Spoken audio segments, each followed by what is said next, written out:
Hello students, welcome back to H plus academy. ഇന്ന് നമ്മൾ +2 business സ്റ്റഡീസിൻ്റെ ഒരു പുതിയ മൊഡ്യൂളായിട്ടുള്ള ഫങ്ഷൻസ് ഓഫ് മാനേജ്മെൻറ്റ് എന്ന് പറയുന്ന മൊഡ്യൂളാണ് ഇന്ന് നമ്മൾ സ്റ്റാർട്ട് ചെയ്യുന്നത്. ഈ ഒരു മൊഡ്യൂളിൽ നമുക്ക് ഫസ്റ്റ് വരുന്ന ചാപ്റ്ററാണ് പ്ലാനിങ് ആൻഡ് ഓർഗനൈസിങ്.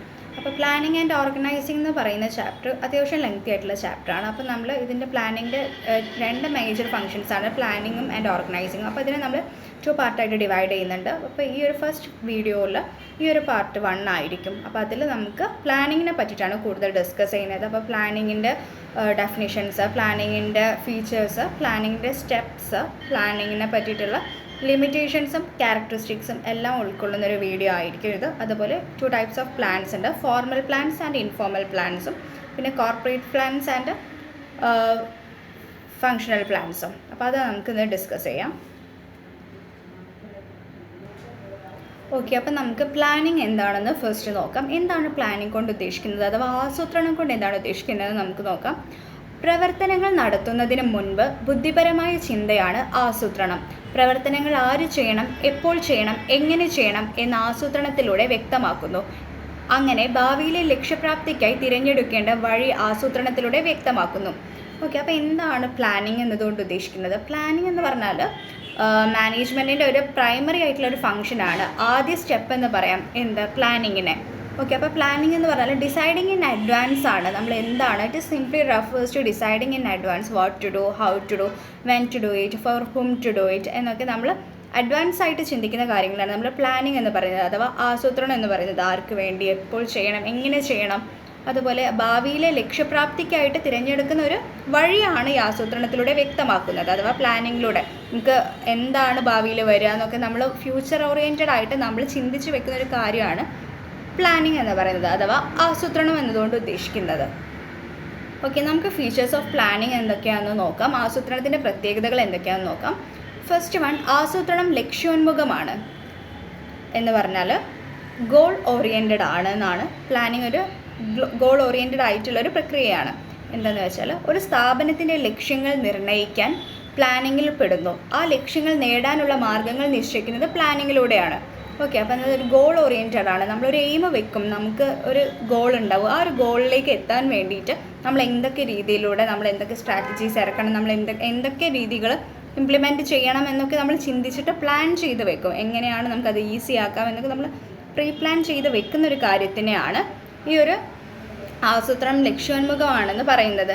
അപ്പോൾ നമ്മൾ ആ ലക്ഷ്യം നേടാനുള്ള മാർഗ്ഗങ്ങളാണ് ഇതിൻ്റെ കൂടെ നിശ്ചയിക്കുന്നത്. ആ ഒരു സ്ട്രാറ്റജീസൊക്കെയാണ് നമ്മൾ നിശ്ചയിച്ച് വെക്കുന്നത്. അതാണ് പ്ലാനിങ്ങിന് ഒരു ആസൂത്രണം ഒരു ലക്ഷ്യോന്മുഖമാണെന്ന് കൊണ്ട് ഉദ്ദേശിക്കുന്നത്. ഓക്കെ, സെക്കൻഡ് ഫീച്ചർ നോക്കുക. ആസൂത്രണം ബുദ്ധിപരമായ ഒരു പ്രക്രിയയാണ്. എന്താണെന്ന് വെച്ചാൽ പ്രവർത്തിക്കുന്നതിന് മുൻപ് ആലോചിക്കുക, ദീർഘദർശനം എന്ന മാനസിക ജോലിയാണ് ആസൂത്രണം നടത്തൽ. ഓക്കെ, അപ്പോൾ എന്താണ് ആസൂത്രണം? ഒരു ഇൻ്റലക്ച്വൽ ആയിട്ടുള്ളൊരു ആക്ടിവിറ്റിയാണ്. എന്താണ് ഇൻ്റലക്ച്വൽ ആക്ടിവിറ്റി എന്ന് പറഞ്ഞാൽ ഒരു ബുദ്ധിപരമായ ഒരു പ്രക്രിയയാണ്. നമ്മളതിലൊരു ഫിസിക്കൽ ആയിട്ടൊന്നും ചെയ്യുന്നില്ല, നമ്മളത് മെൻ്റലി ആണ്. നമ്മളത് എന്താണ്, അത് ബുദ്ധിപരമായിട്ട് ചിന്തിക്കുന്ന ഒരു കാര്യമാണ്, മാനസിക ജോലിയാണ്, ഒരു മെൻ്റലി നമ്മൾ ചെയ്യുന്നൊരു കാര്യമാണ് ആസൂത്രണം എന്ന് പറയുന്നത്. അത് നമ്മൾ ഒന്നും ഫിസിക്കലി ആയിട്ട് ചെയ്യുന്നില്ല, നമ്മൾ മെൻ്റലി ആയിട്ട് ഒരു മാനസിക ജോലിയാണ് ആസൂത്രണം എന്ന് പറയാം. ഒരു ഇൻ്റലക്ച്വൽ പ്രക്രിയയാണ്, അഥവാ ഒരു ബുദ്ധിപരമായ ഒരു പ്രക്രിയയാണ് പ്ലാനിങ് എന്ന് പറയുന്നത്. നെക്സ്റ്റ് ഫീച്ചർ, ആസൂത്രണം പ്രാധാന്യമുള്ളതാണ്. എന്നുവെച്ചാൽ ഒരു പ്രൈമറി ഫംഗ്ഷനാണ് ആസൂത്രണം. മാനേജീരിയൽ ഫംഗ്ഷൻസിൻ്റെ ഒരു പ്രൈമറി ഫംഗ്ഷനാണ് പ്ലാനിങ് ആണ് ഫസ്റ്റ് സ്റ്റെപ്പ്. അപ്പോൾ നമുക്കത് മാനേജ്മെൻറ്റ് ഫംഗ്ഷൻസ് എന്തൊക്കെയാണ്? Planning, organising, staffing, directing, controlling, അതൊക്കെ മാനേജീരിയൽ ഫംഗ്ഷൻസ് ആണ്. അതിൻ്റെ പ്രൈമറി ഫംഗ്ഷൻ ആണ് ഫസ്റ്റ് വൺ ആയിട്ടുള്ള ഈ പ്ലാനിങ് എന്ന് പറയുന്നത്. അപ്പം മാനേജീരിയൽ ജോലികളുടെ പട്ടികയിൽ 1-ാം സ്ഥാനം ആസൂത്രണത്തിനാണ്. മാനേജ്മെൻറ്റിൻ്റെ മറ്റ് ജോലികൾക്കെല്ലാം ആസൂത്രണം അടിസ്ഥാനമിടുന്നു.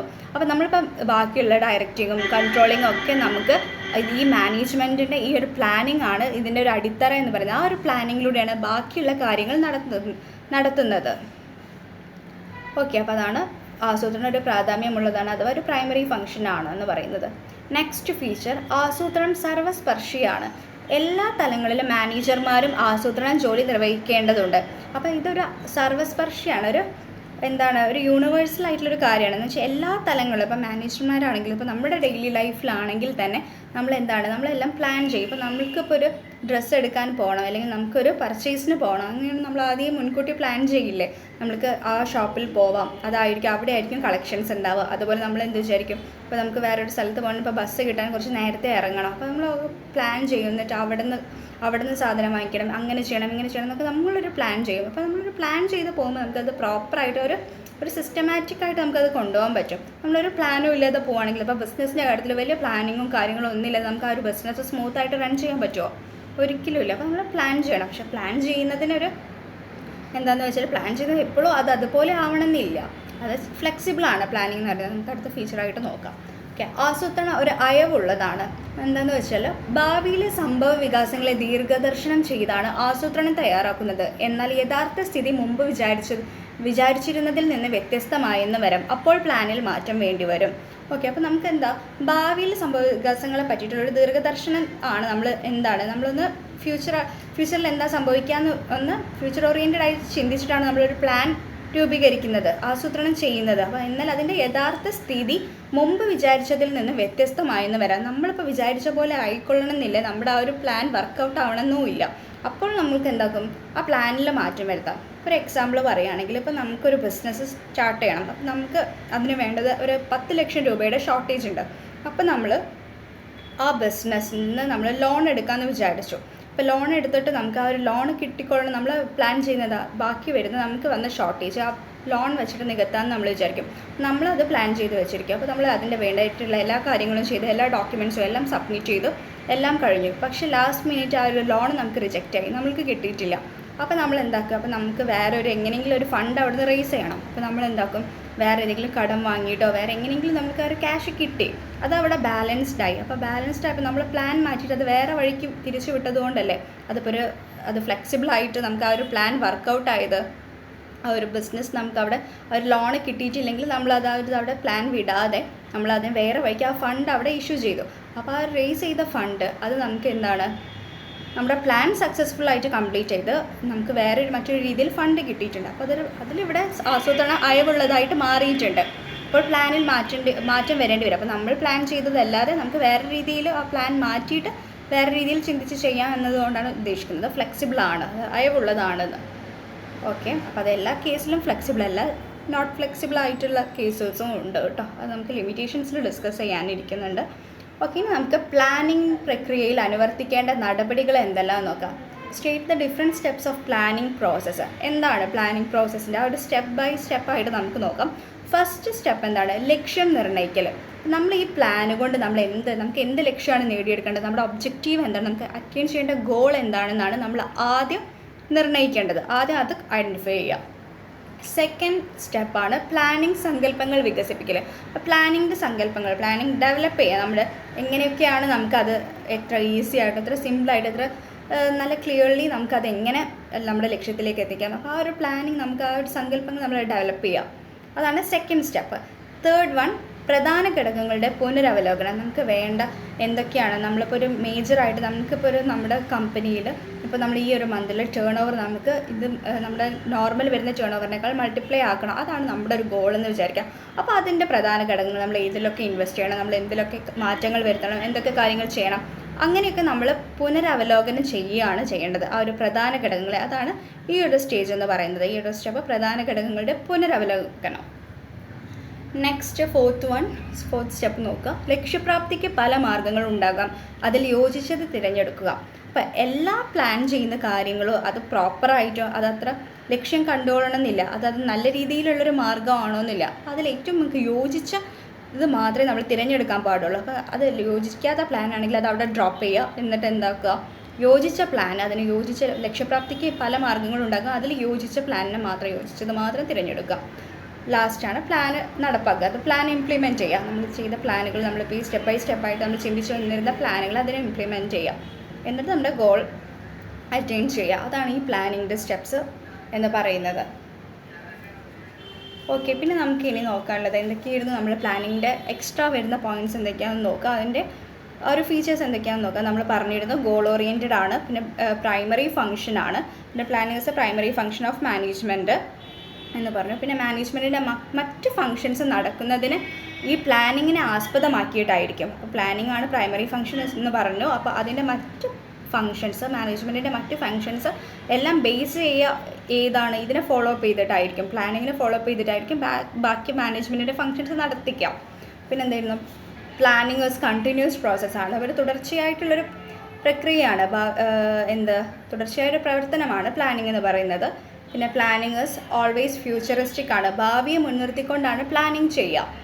ഓക്കെ, അത് ഫ്യൂച്ചറിസ്റ്റിക് ആണ്. പിന്നെ പ്ലാനിങ് ഇൻ്റലക്ച്വൽ ആക്ടിവിറ്റി നമ്മൾ പറഞ്ഞിരുന്നു. ഫീച്ചേഴ്സിൽ ബുദ്ധിപരമായി ചിന്തിക്കുന്നൊരു പ്രവർത്തനമാണ്, ഒരു പ്രക്രിയയാണ്, ഒരു ആക്ടിവിറ്റിയാണ് പ്ലാനിങ് എന്ന് പറയുന്നത്. പിന്നെ പ്ലാനിങ് പെർവാസീവ് ആണ്, യൂണിവേഴ്സൽ, സർവസ്പർശിയാണെന്ന് പറഞ്ഞു. എല്ലാ മേഖലകളിലും പ്ലാനിങ് ഉണ്ട്. ഇപ്പോൾ നമ്മുടെ ഒരു ലൈഫ് സ്റ്റൈലിലാണെങ്കിൽ, നമ്മുടെ ഒരു ഡെയിലി ലൈഫിലൊക്കെയാണ് നമ്മൾ എന്ത് കാര്യം ചെയ്യുകയാണെങ്കിൽ നമ്മൾ പ്ലാൻ ചെയ്തിട്ടാണ് ചെയ്യുക. പിന്നെ എന്താ, പ്ലാനിങ് ഫ്ലെക്സിബിളാണ്, അപ്പോൾ അയവുള്ളതാണ്. അപ്പോൾ പ്ലാന് ഫ്ലോപ്പ് ആവുകയാണെങ്കിൽ നമുക്ക് ആ പ്ലാന് മാറ്റാം. നമ്മളൊരു എക്സാമ്പിൾ പറഞ്ഞു, ആ ബാങ്ക് ലോണിൻ്റെ കാര്യം, നമുക്ക് അത് ഫ്ലോപ്പ് ആയി എന്ന് തോന്നി നമുക്ക് ആ പ്ലാൻ മാറ്റാൻ പറ്റും. അതാണ് ഫ്ലെക്സിബിളാണ്, അയവുള്ളതാണ്. So it is flexible. അപ്പോൾ അതൊക്കെയായിരുന്നു നമ്മുടെ പ്ലാനിങ്ങിൻ്റെ ഫീച്ചേഴ്സ് എന്ന് പറയുന്നത്. എന്താണ് പ്ലാനിങ് എന്ന് പറഞ്ഞാൽ, ബിസിനസ് പ്ലാനിങ് എന്ന് പറഞ്ഞാൽ, business planning is developing a company's mission or goal and defining the strategies you will use to achieve those goals or task.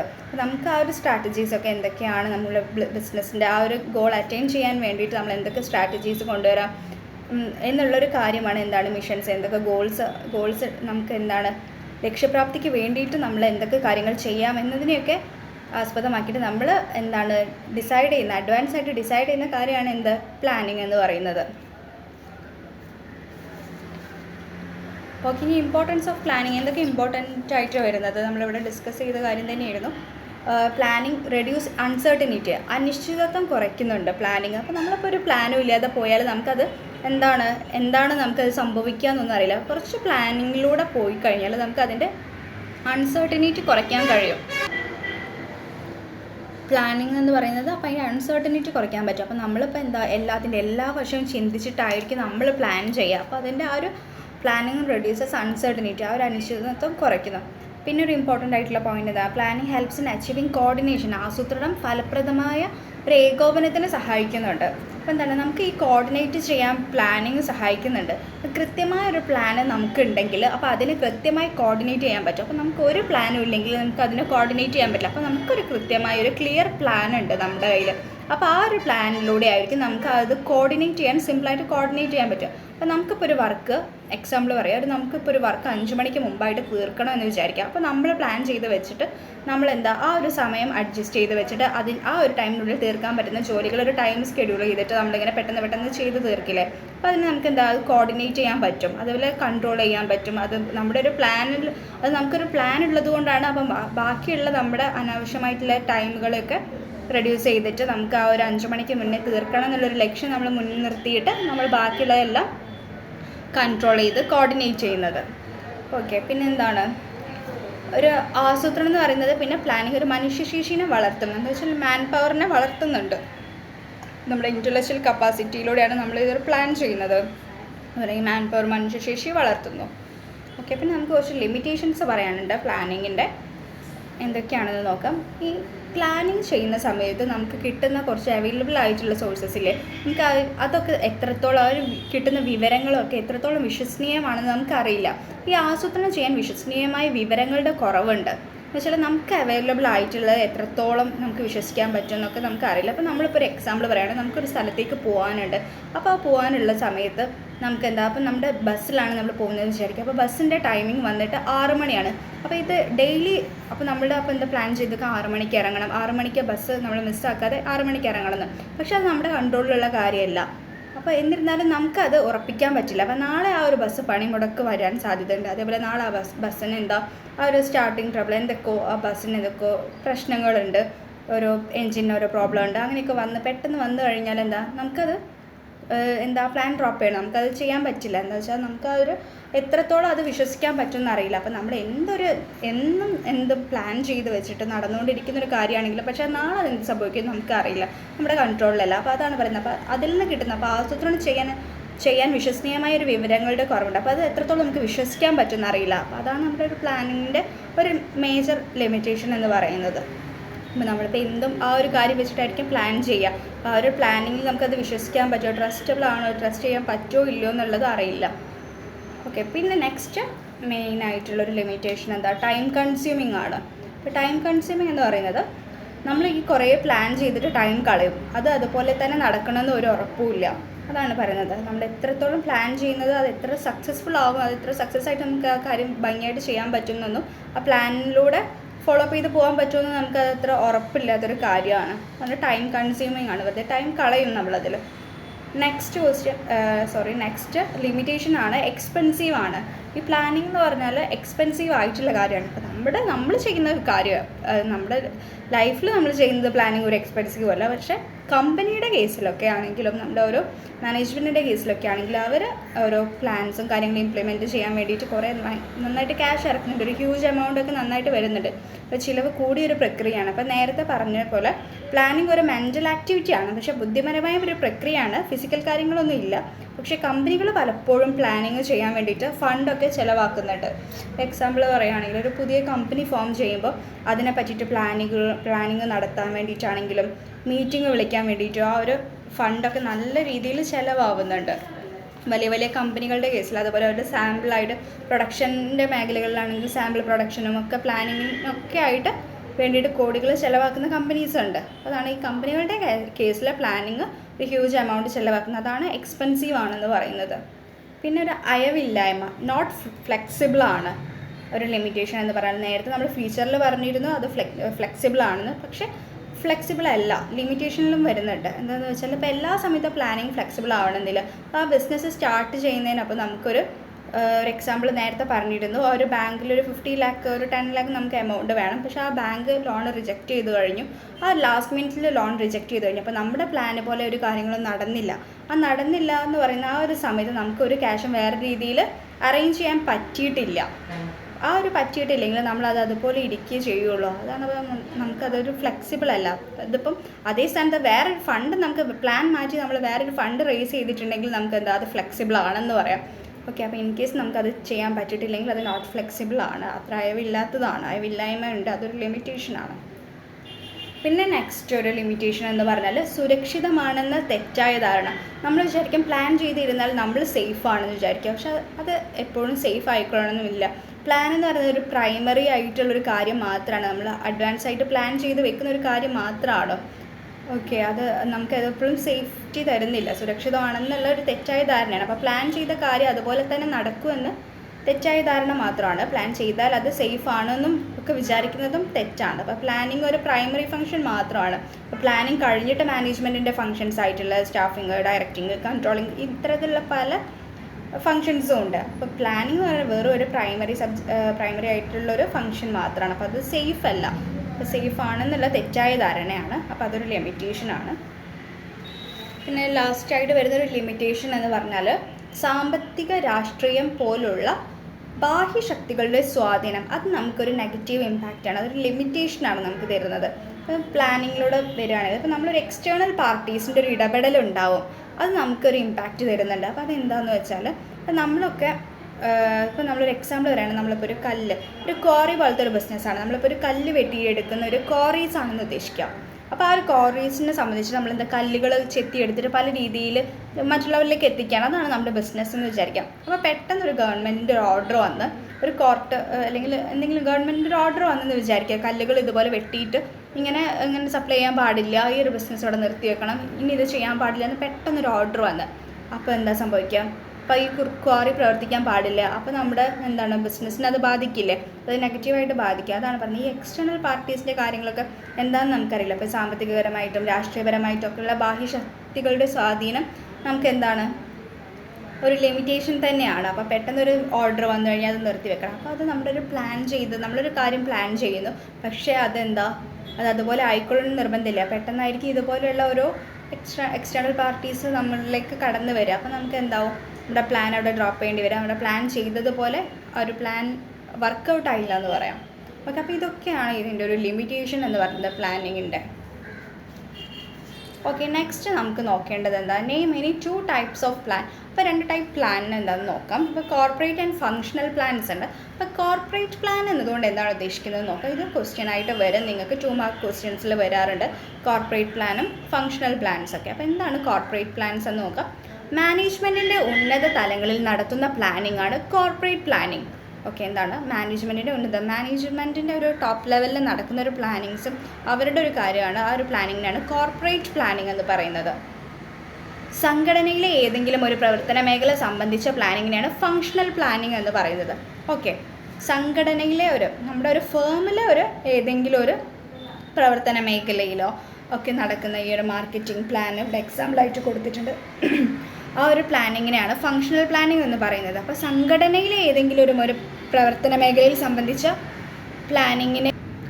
പ്ലാനിങ്ങിനെയാണ് functional planning എന്ന് പറയുന്നത്. ഉദാഹരണം മാർക്കറ്റിംഗ് പ്ലാനിങ്. അപ്പോൾ കോർപ്പറേറ്റ് പ്ലാൻസ് എന്ന് പറഞ്ഞാൽ മാനേജ്മെൻറ്റിൻ്റെ ഏതെങ്കിലും ഉന്നത ടോപ്പ് ലെവലിൽ നടക്കുന്ന പ്ലാനിങ് ആണ് കോർപ്പറേറ്റ് പ്ലാൻ.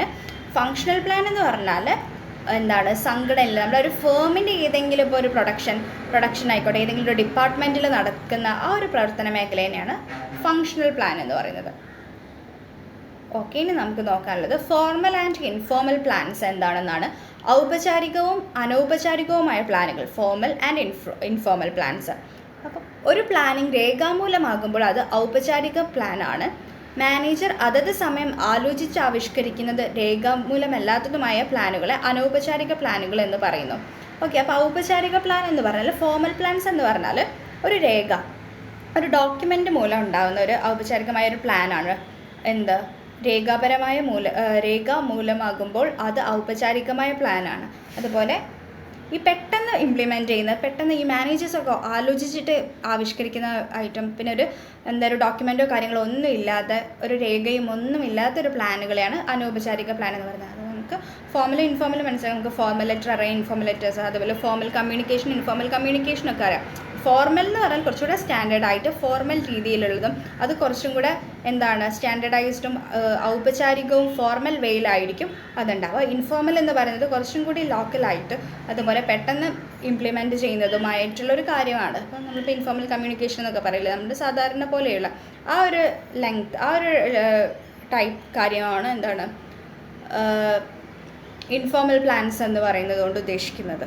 ഓക്കെ, അപ്പോൾ ഇത്രയായിരുന്നു നമ്മൾ ഈ ഒരു ഫസ്റ്റ് പാർട്ടിൽ ഡിസ്കസ് ചെയ്തിട്ടുണ്ടായത്. പ്ലാനിങ്ങിൻ്റെ കാര്യം മാത്രമാണ്. ഇനി നമുക്ക് ഇനിയും ഡിസ്കസ് ചെയ്യാനുണ്ട്. ഓർഗനൈസിങ്ങിനെ പറ്റിയിട്ട് നെക്സ്റ്റ് വീഡിയോയിൽ നമുക്ക് ഡിസ്കസ് ചെയ്യാം. അതിൽ ഓർഗനൈസിങ്ങിൻ്റെ കുറച്ച് കാര്യങ്ങൾ പറയാനുണ്ട്, അതിൻ്റെ സ്റ്റെപ്സും കാര്യങ്ങളൊക്കെ ഉണ്ട്. അപ്പോൾ നമ്മൾ പ്ലാനിങ് ഇവിടെ തറോ ആയിട്ട് കംപ്ലീറ്റ് ചെയ്തിട്ടുണ്ട്. ഓക്കെ, അപ്പോൾ നമുക്ക് നെക്സ്റ്റ് വീഡിയോയിൽ നമുക്ക് ഇതിൻ്റെ ഒബ്ജക്റ്റീവ് ക്വസ്റ്റ്യൻസ് കൂടെ ഡിസ്കസ് ചെയ്യാം കേട്ടോ.